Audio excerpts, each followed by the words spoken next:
কি গো মা, এক ব্যাগ কিনে আসছো? অনেক কিছু জিনিস কিনছি রে, কালকে খুব ভিড় ছিল কিনতে পারিনি, আজকে অনেক কিছু জিনিস কিনছি। এক ব্যাগ? এক ব্যাগ।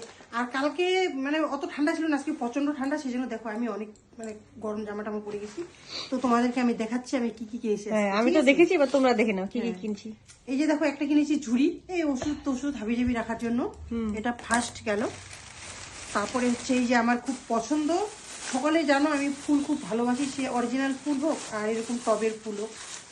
তো এই কালারটা আমার খুব প্রিয়, এই কালারটা কিনছি, খুব সুন্দর লাগছে, খুব সুন্দর লাগছে। আর আমার মেয়ের পছন্দ এইটা, ওর পছন্দ এইটা কিনলাম, ওর ভালো এইটা পছন্দ সবুজটা। তো তোমরা বলো এইটা বেশি ভালো না ওইটা বেশি ভালো, কমেন্টে জানাবে। আর আমার মেয়ের জন্য ও কিনলো হচ্ছে এই যে একটা লকেট, ওর ব্যাগের হবে না স্কুটির হবে, কোথায় লাগাবে ও। আর একটা কিনলো কলেজে নিয়ে যাওয়ার জন্য বোতল। তো অনেক আছে, অর্ডার দিয়ে অনেক বোতল কিনছে, তবু একটা মেলাতে কিনলো। একটা দিয়ে তো আর কাজ চলে না, তাই না? তারপরে এটা হচ্ছে কি জলপাইয়ের আচার, না এটা জলপাই আচার না, মিশাল, এটা হচ্ছে মিশাল।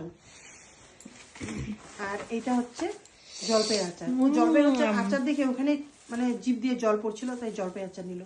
আর ও কি কি খেলো আমি তোমাদেরকে বলছি। প্রথমে খেলো ভেলপুরি, তারপরে খেলো মোগলাই, তারপরে আর কি যেন খেলি, আর একটা চাট পাপড়ি চাট, হ্যাঁ পাপড়ি চাট। আবার এগুলো নিয়ে আসলো বাড়িতে, তারপরে একটা মিশাল বাড়িতে, তারপরে একটা মিশাল কিনেছে। তো মায়ের সাথে গেছে, আবদার তো থাকবেই। আর ওকে আমি যে কোনো মেলাতে একবার আমি ওকে আলাদা নিয়ে যাই। তো জিনিসগুলো কেমন হয়েছে অবশ্যই জানাবে। তো টাটা। তোমরা কে কে মেলা থেকে কি কি কিনছো এটা অবশ্যই বলো। অবশ্যই দেবো। তোমাকে একটু ব্যাক ক্যামেরা দেখাই। তো এই যে আমার মেয়েও গেছিল সাথে, এতক্ষণ আমার ক্যামেরার পিছনে আমার মেয়ে ছিল। টাটা সবাইকে, দেখা হচ্ছে অন্য ব্লগে।